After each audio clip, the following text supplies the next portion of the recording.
Our third and final speaker before we break for morning tea is Commander Gabby Dobson of the Royal Australian Navy. Gabby joined the RAN nearly 20 years ago.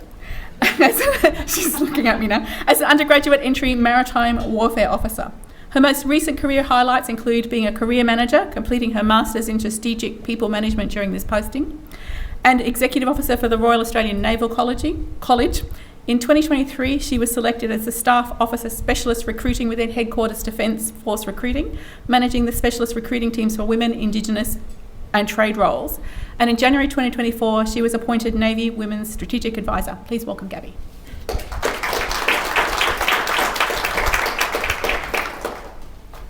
Years. So, thanks for pointing that one out. Before I start, I'd like to acknowledge the Wurundjeri people, the traditional owners of the land on which we meet today, and pay my respects to their elders past, present and emerging in the Kulin Nation.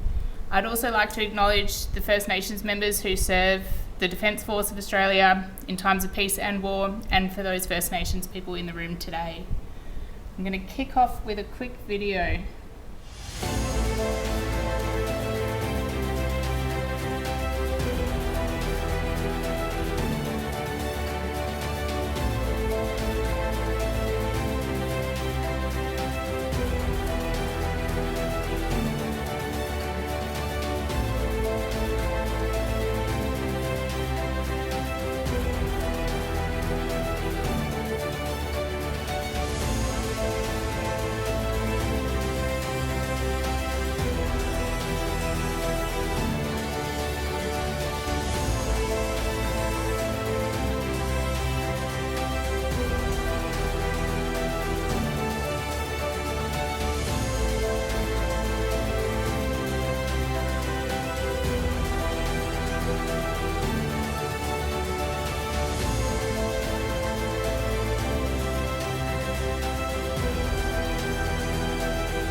So I guess I wanted to kick off with that and tie in with what Kate was saying. It isn't about doing the right thing or because it's fair. It's about capability for us.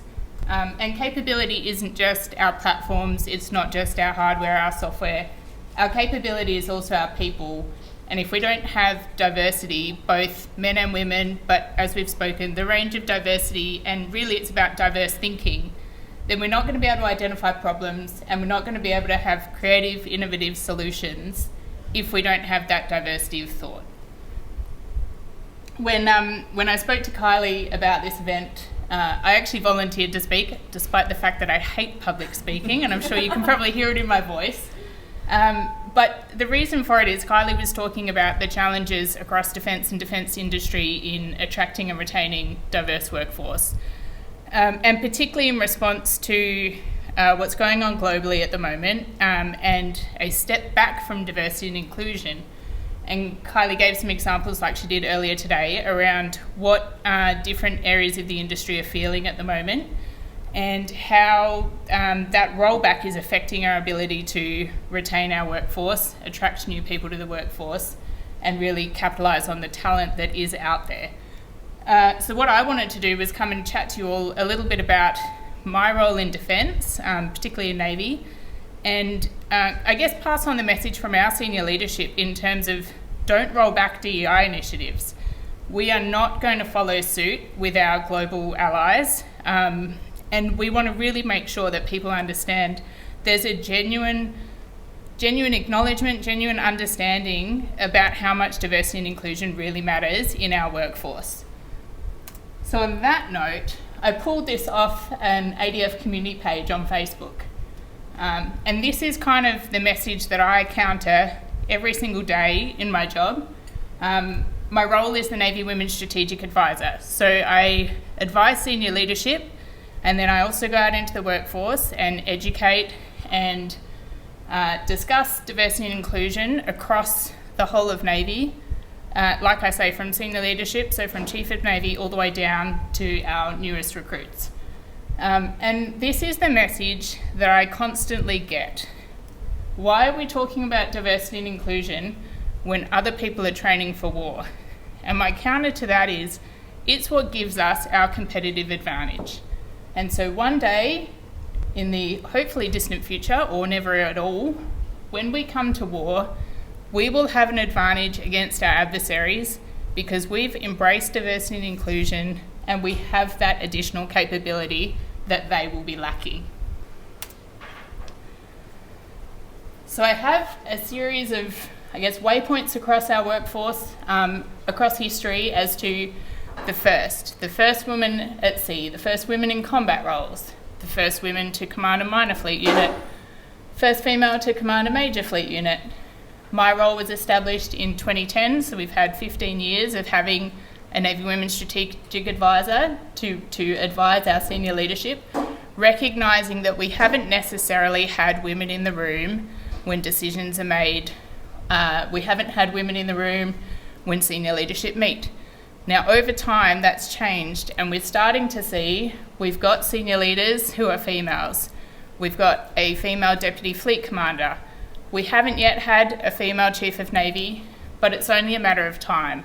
We're starting to really see diversity moving into these senior roles. Again, I've updated a bit from 2011 onwards. So we had the first Admiral to take on the role of Surgeon General in the ADF. 2014, we had our first female Captain to command a major fleet unit. 2015 was our first Chief Petty Officer who was promoted to the rank of Warrant Officer Bosun. Our first female Phalanx CWIS block instructor in 2019. She's now a Warrant Officer. But essentially what I'm trying to demonstrate is that those firsts have been broken now. We've achieved our firsts, and it's now about continuing that momentum, not having that as as a barrier for us. We do have women to look up to who have led the way for us. But it's also about understanding, as we spoke about before, you've got to reach that critical mass. So one person in a position is not going to change the workforce and change the attitudes of those around you. Navy's participation goal is 28% by 2030, and it's ambitious. We are not on track to meet that target. But that doesn't mean we shouldn't aim for it. And it's not about quotas either. It's not about employing women at the expense of men. There's not a give and take, and I think it goes to one of the questions that was asked earlier. It's we've got workforce hollowness across the board, so you're not taking away a job from someone else. You're actually contributing to that capability and assisting the workforce. So my role as well, in terms of applying a gender lens to Navy and Defence policy, it's around looking at where we have barriers to career advancement for women and then trying to influence that policy change to remove those barriers and provide them with career opportunities across their entire working career. We often find in defence early on, when you don't have a family, the ability to go to sea is easier because you've got more flexibility and less commitments on the home front that prevent you from that continuous deployment and return. But as we get further on in our careers, that can be hard to balance. So it's about recognising that and working with our people to continually employ and allow them to advance as well, and not just plateau when you can't necessarily deploy all the time. I've listed the days of significance there. The top one's the only one that Defence recognised as a day of significance, but certainly those other 3 days are something that I use when I'm talking to people or in terms of in our internal comms. I use them as days to acknowledge the women that we have in the workforce and how they contribute to capability. Particularly, Women in Engineering Day is an interesting one for me because we've got a very high demand for STEM, and it's obviously difficult to recruit into.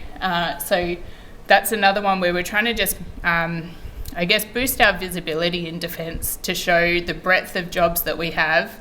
And particularly in Navy, everyone is considered part of the STEM workforce because of the roles that we share when we're on board a ship at sea. So even if you're not an engineer, or even if you don't have a technical background, there's a requirement to contribute in that STEM environment in your day-to-day work.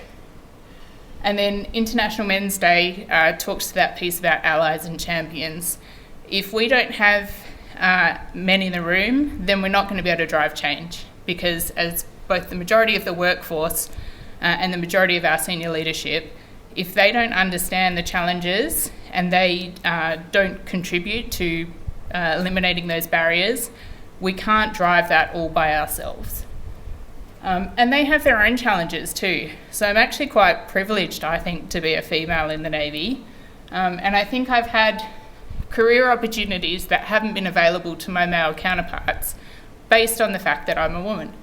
So there's also that recognition that potentially we have some opportunities that don't necessarily exist, or we don't have to fight as hard for them. And that in and of itself creates a barrier between us. So it's also helping to break down some of the barriers for men. And in my role, again, in Navy Women, a lot of what I try and drive change for is actually, while it may have started off as a women's issue, it's actually going to benefit the whole workforce. So a key example that I use, and we're not there yet, but ungendered paid parental leave is something that I really believe both assists women in the workforce, but actually should remove the stigma for men to take on primary caring roles, and then also help us balance out that workforce and that work-life balance. All right. So in terms of where we're at, and yep, top of the list, Women in Defence Awards. It's next week, we still have tickets. It's for us, it's a really important way of recognising the contributions of women, and we do that quite well internally in Defence, I think, but not necessarily visibly externally. So for me, the Women in Defence Awards is that opportunity to put our women onto a external stage, essentially, and recognise their contributions, and also use it as a way to recruit and demonstrate the breadth of jobs that we have available and the breadth of opportunities out there. The second one on the list, diversification of the Navy Women's Development Program. That was another reason I lent into talking today, was because I know that Susan's going to be up here shortly. And we actually lent in and have put 10 engineers and aviators onto one of Susan's Women in Leadership development programs, because we recognise that the training and development that we deliver internally doesn't necessarily focus specifically on women. It's available to the whole workforce. But Susan's programs specifically speak to women, and in getting the feedback from the team who went and participated in her program, there was a lot of language and shaping of ideas that we don't necessarily have internal to Navy or internal to Defence, because we use quite masculine ideas of leadership, and we talk about traits that we believe are important in leadership. But Susan's course gave a bit of a different perspective on that, and afforded our women the opportunity to see what may have otherwise appeared as weaknesses. They actually learnt to see them as strengths, and now they can lean into their genuine, authentic leadership style, and recognise how that actually contributes to the workforce rather than draws away from their leadership potential. The Navy Women Mentoring Program is another way in which we support women in the workforce. It's available to all genders, both for mentors and mentees, and we stream it through pre- and postpartum, parenting and professional development streams. So depending on the challenges that our workforce are experiencing, they can either opt in to mentoring or volunteer to be a mentor to support people through those journeys. And again, find that balance, I guess, between work and life, and being able to navigate the two and have them actually, I guess, complement each other rather than be a hindrance sometimes. So that one's available, like I said, to all genders. It's across all our ranks and work groups. So again, it's based on the needs of the individuals, and we pair them online so that we can overcome those barriers of being a geographically dispersed workforce. But it's certainly something, and I think I would probably expect these days that it exists in most workplaces, or, in most environments. But the ability to have mentors and mentees come together and share their experiences and help each other really strengthens that connection across the workforce. And I was talking to someone earlier around having men as part of those programs as well, because those sharing of lived experiences is the way in which we can change people's minds and open them up to ideas that they may not have experienced themselves. So in doing so, we are sharing our experiences and our challenges and hopefully broadening the minds of others so that, again, we've got understanding there, we've got empathy, we've got kindness. And as a result, you generally see a breakdown in barriers, you see a willingness to support each other and build a more diverse and inclusive team. Some of the, in the policy space, the way in which we support women in the workforce, we have policies around pregnancy and support to Navy parents. We've got documents for breastfeeding in the workplace. Now, some of this is, legislative requirements and expectations on workforces in Australia writ large, but it's also about understanding the nuances of different workplaces. We have women who come straight off maternity leave into seagoing platforms.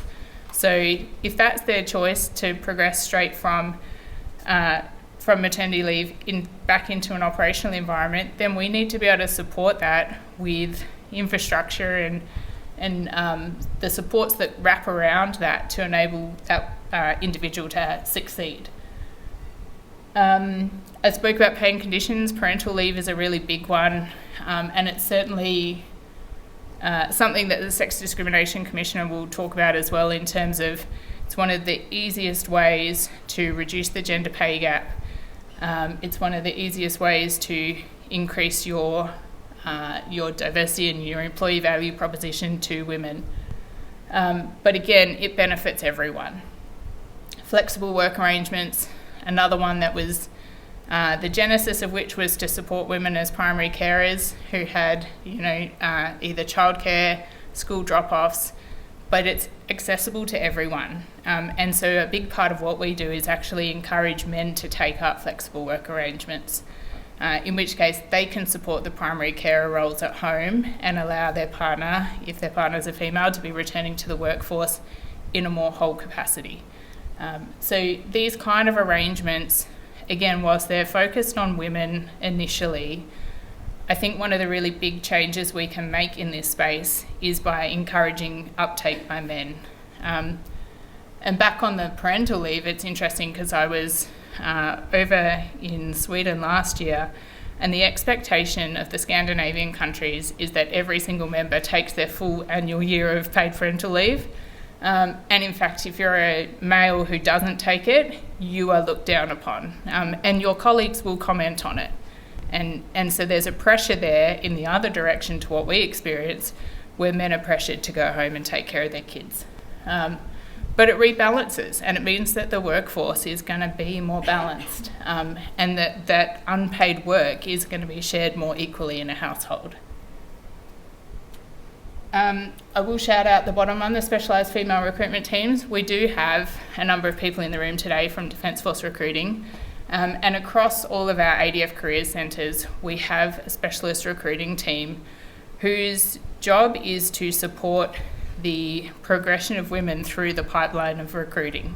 And that's all the way from the attraction space and when they go to events, being visible to the community to show that we do have women in our Defence Force across all roles, across all services. But it's also to support them through that pipeline, because we see attrition at every stage of the recruiting journey. And often with women, it's females self-selecting out of the process. So at the next hurdle, at the next assessment stage, where they may or may not feel like they have all the skills or all the attributes that Defence are looking for, they will self-select out of that next step of the process. So part of the role of the SRTW is to have a connection with those individuals and encourage them through that next stage, whatever that looks like. Sometimes that'll be things like going along and doing fitness training to encourage the females to attempt their fitness tests. Sometimes it'll be having a one-on-one coaching session with them ahead of their career interview to check in and see if they've got any questions, if they understand the process, if there's any concerns they have, to kind of overcome those and get them through that next stage. And I did want to, I guess, have a little bit of a chat around, obviously I speak in terms of Navy Women is my primary portfolio, but we do recognise we've got 6 different portfolios in the diversity and inclusion space. So I have a counterpart for First Nations, who is our Navy Indigenous advisor and is in a similar advisory role to me up through our senior leadership. And then we also have diversity and inclusion, which covers the other 4 portfolios. But the 3 of us work as a team, and we've got a team underneath us as well, because again, we recognise the intersectionality of the work we do. And if I only focused on women, it's not going to benefit everyone in the same way as, particularly when it comes to the way we shape our policies. If we recognise broader family constructs, and so I particularly represent the LGBTI community as well in a lot of the work that I do. If we can shape our policies to be more inclusive in that space, then again, we're going to be able to tap into broader talent pools out there that are not necessarily the areas that Defence currently have reach into.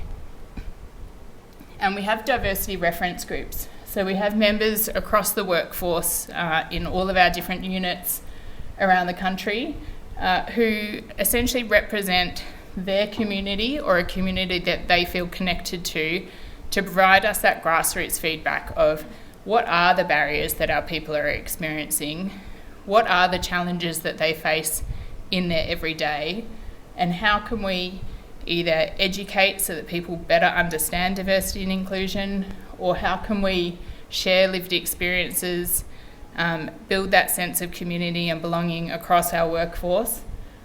And that's a volunteer role that people can undertake at any point during their careers to kind of help us to understand those challenges and then shape the policies and the activities that we undertake. And for me, this one really speaks to, we should be embracing the woke agenda. It's wisdom, it's kindness, it's openness, it's empathy. It's what's going to give us that competitive advantage.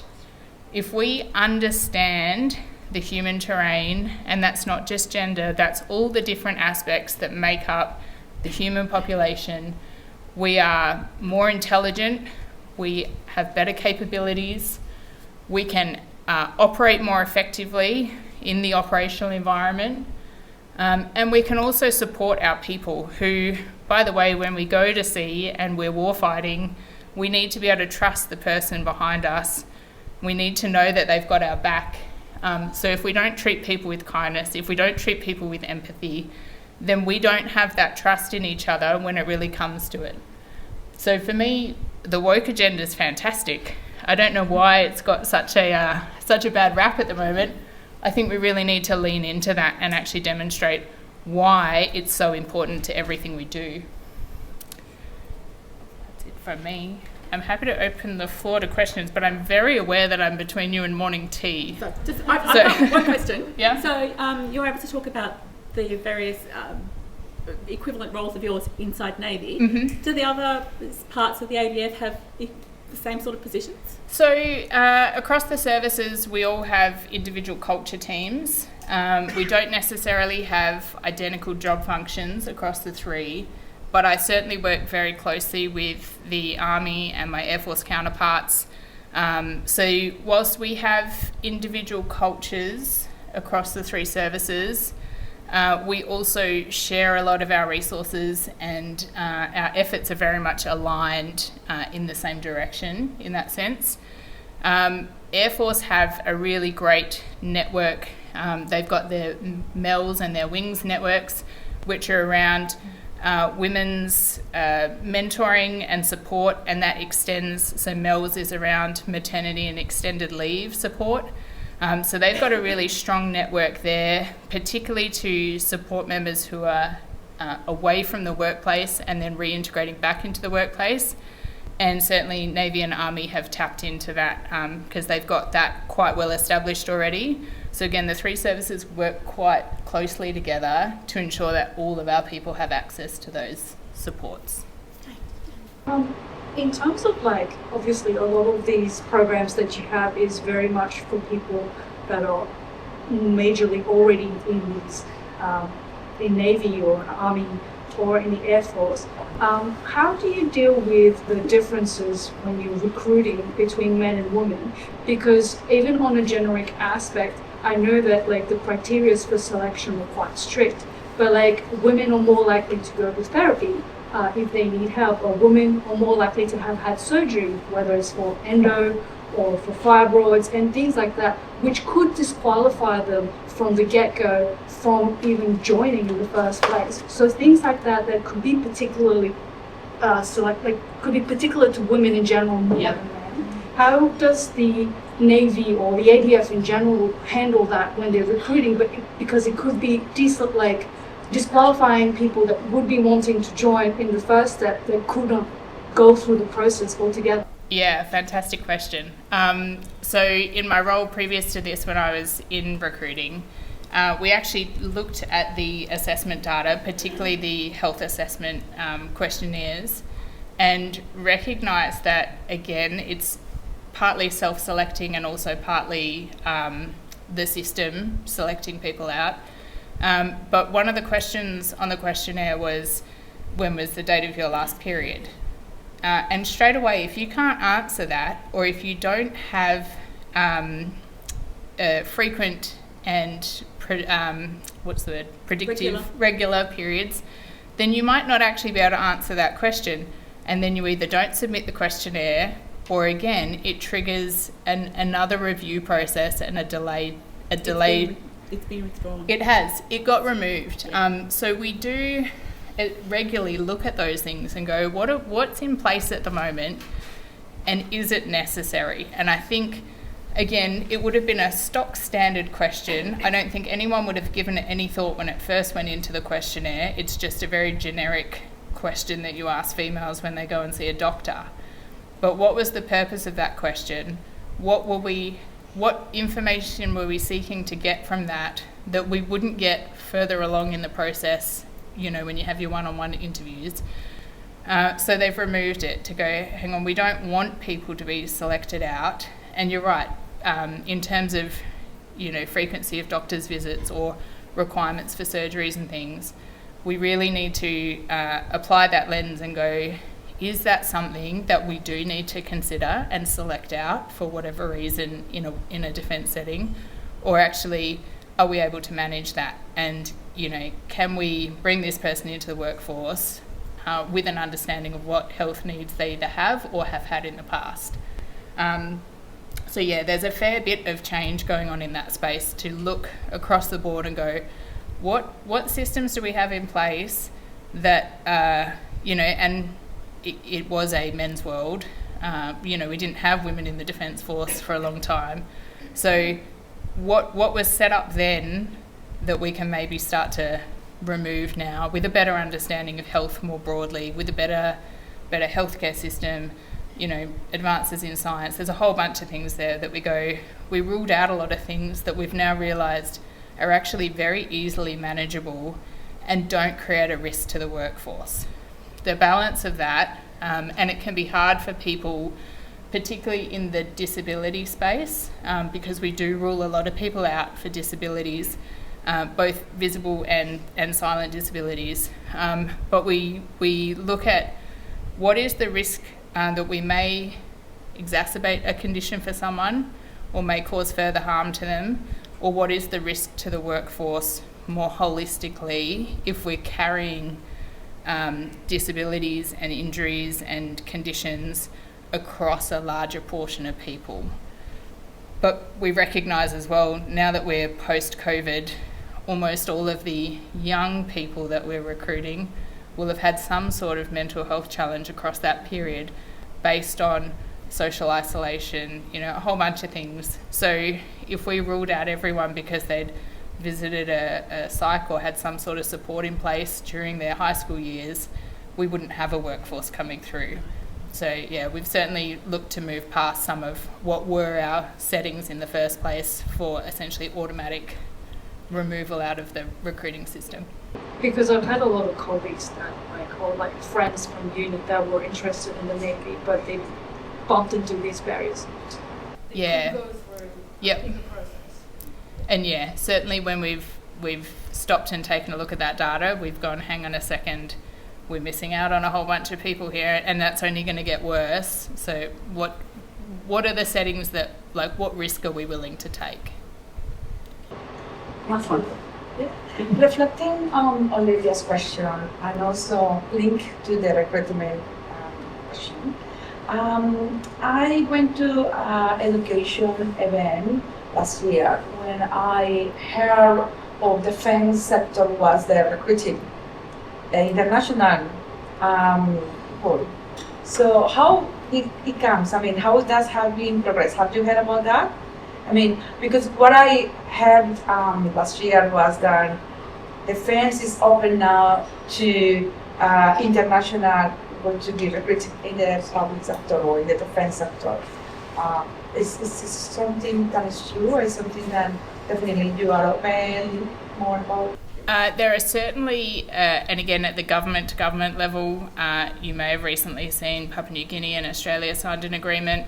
So there are certainly countries where we do have agreements to be able to bring people into our workforce who may not necessarily have permanent residency. Yep. In terms of, and if any of the DFR team want to jump in terms of how that links in with our acts for security clearances and ITAR requirements. Yeah, ma'am, I can help you out. I'm a senior military recruiting officer for Melbourne. So we do currently recruit anyone from countries in the Five Eyes countries, so the USA, Canada, Britain, New Zealand, Australia, as long as they have permanent residency. And then they go through a waiver process to accept that candidate with their permanent residency, and then they proceed on with their enlistment. Other countries, I don't know if that'll expand in the future, but we've just got the Five Eyes and potentially Papua New Guinea next year. Yeah. The one thing it does do is delay the candidates in their ability to get recruited. So similarly to what you've been saying about permanent residency, these candidates all do have permanent residency, but that security clearance is an added wait time. So there's a lot of people who are finding that quite a burden and therefore may not actually eventually join because of that wait time. So it is something that you have to weigh up the good with the bad to, and maybe, the more we see them, the more the clearance agency will go, okay, let's reduce that wait time because we see it's going to be a very recurring thing.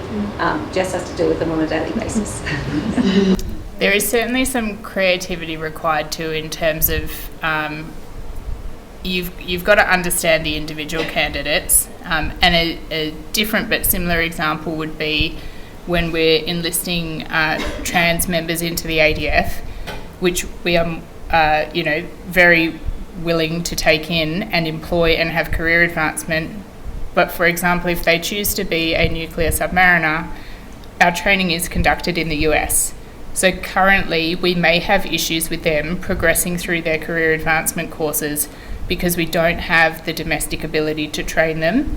So when you look at cases like that, and it's individuals that you look at, you've got to work out whether or not we can offer alternate career pathways in the event that we are unable to progress them due to the decisions of a country other than ours.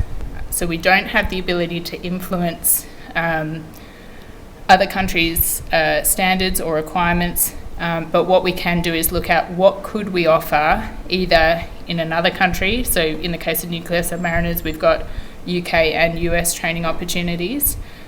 Or do we identify an alternate pathway for those individuals should they hit a barrier along the way? So we will still bring them in with the opportunity potentially to progress in their chosen career path, or alternatively, we will have very early on in the process identified that they might need a secondary option due to conditions outside of our control. Okay, well, thank you, Gabby. Cheers.